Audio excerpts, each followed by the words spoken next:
من قرأ سورة ياسين في صدر النهار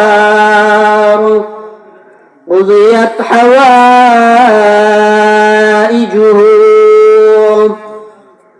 যে আল্লাহর বান্দা দিনের শুরুতে ফজরের নামাজ পড়িয়া ফজরের নামাজের পর দিনের শুরুতে যদি সূরা ইয়াসিন তিলাওয়াত করে, ওই ব্যক্তির দিনের যত হাজত আছে, ওই ব্যক্তির দিনের যত প্রয়োজন আছে, আল্লাহর পক্ষ থেকে পূর্ণ করিয়া দেওয়া হয়। সুবহানাল্লাহ। কুরআনে কারীমের সূরা ইয়াসিন যদি দিনের বেলায় ফজরের নামাজের পর সূরা ইয়াসিন যদি তিলাওয়াত করা হয়, ওই ব্যক্তির দিনের যত হাজত আছে, যত প্রয়োজন আছে, আল্লাহ পক্ষ থেকে পূর্ণ করিয়া দেওয়া হয়।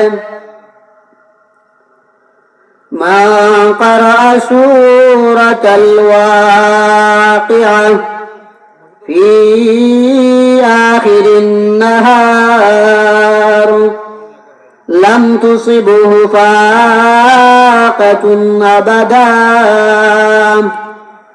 দিনের শেষ ভাগে মাগরিবের নামাজের পর যদি কোনো আল্লাহর বান্দা যদি সূরা ওয়াকিয়া তিলাওয়াত করে, তাহলে ওই পরিবারে কোনোদিন অভাব অনটন দেখা দিবে না। সুবহানাল্লাহ। মাগরিবের পরে দিনের শেষ ভাগে মাগরিবের নামাজ পড়িয়া যদি সূরা ওয়াকিয়া তিলাওয়াত করা হয়, ওই ঘরে কোনোদিন অভাব অনটন দেখা দেয় না। আব্দুল্লাহ ইবনে মাসউদ রাদিয়াল্লাহু তাআলা আনহু বলেন, আমি আমার মেয়েদেরকে প্রতিদিন সূরা ওয়াকিয়া তিলাওয়াত করার নির্দেশ দিতাম।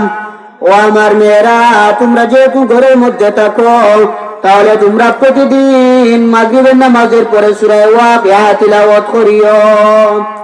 সূরা ওয়াকিয়া তিলাওয়াত করলে এই পরিবার পরিজনের মধ্যে কোনোদিন অভাব অনটন দেখা দেয় না। আব্দুল্লাহ ইবনে মাসউদ রাদিয়াল্লাহু তাআলা আনহু বলেন, আমি আমার মেয়েদেরকে প্রতিদিন সূরা ওয়াকিয়া তিলাওয়াত করার নির্দেশ দিতাম। ইন্না সূরাতা ফিল কুরআনি 30 আয়া শাফাত লিরাজুলিন হাত্তা গুফিরা লাহু ওয়ালিয়াতাবারাকাল্লাযী বিয়াদিহিল মুলক। বিশ্ব নবী সাল্লাল্লাহু আলাইহি ওয়াসাল্লাম বলেন, কুরআনে কারীমের মধ্যে 30 আয়াত বিশিষ্ট এমন একটি সূরা আছে, যে সূরার নাম হলো সূরা তাবারাকাল্লাযী, সূরা মুলক। যে ব্যক্তি সূরা মুলক তিলাওয়াত করবে, ওই ব্যক্তির জন্য ওই সূরা আল্লাহর কাছে সুপারিশ করবে।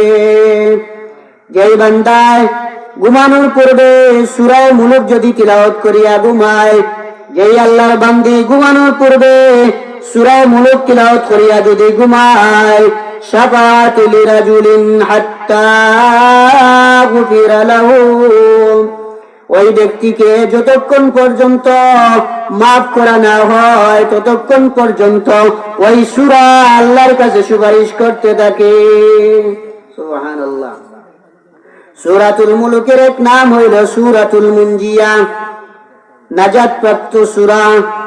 সূরাতুল মুনজিয়া, এই সূরার প্রথম আয়াতের তাফসীরের মধ্যে লিখেছেন, এই সূরা মুলক তিলাওয়াতকারী আল্লাহর বান্দা এবং আল্লাহর বান্দি যখন মারা যায়, মারা যাওয়ার পরে যখন কবরস্থ করা হয়, কবরের মধ্যে দাফন করা হয়, তখন সূরা মুলক একটি পাকের সুরত ধারণ করিয়া যখন ডানা মেলাইয়া ওই কবরের উপরে গিয়া বসে যায়, তখন মুনকার নাকির ফেরেশতা যখন সওয়াল জবাবের জন্য আসে, তখন ওই সূরা পাখির সুরত ধরিয়া এই সূরাটা যখন বলে, মুনকার নাকির ফেরেশতাকে ডাক দিয়া বলে, ও মুনকার নাকির ফেরেশতারা শুনো, কিয়ামত পর্যন্ত ওই ব্যক্তির তোমরা কবরে সওয়াল জবাব নিতে পারবা না। কারণ হইল, ওই ব্যক্তি প্রতিদিন সূরা মুলক তিলাওয়াত করে।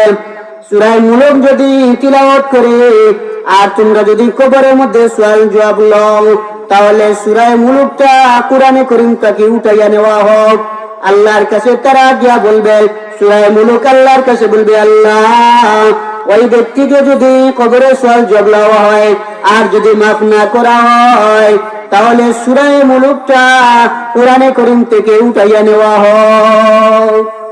এই সূরা আল্লাহর কাছে এমন একটি পারমিশন জারি করবে, আল্লাহ যদি ওই ব্যক্তিকে মাফ করা না হয় সূরা মুলক তিলাওয়াতকারীকে, তাহলে আমরা আর কোরআনে কারীম থেকে উঠাইয়া নেওয়া হোক। এই কারণে এই সূরার নাম হলো সূরাতুল মুনজিয়া, নাজাত প্রাপ্ত সূরা।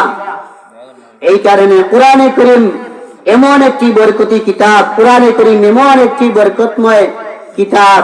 এই কোরআনে কারীম হলো কিতাবুল্লাহ, কালামুল্লাহ। তাওরাত শুধুমাত্র কিতাবুল্লাহ, জবুর শুধুমাত্র কিতাবুল্লাহ, ইনজিল শুধুমাত্র কিতাবুল্লাহ, কোরআনে কারীম হলো কালামুল্লাহ, কিতাবুল্লাহ। সুবহানাল্লাহ।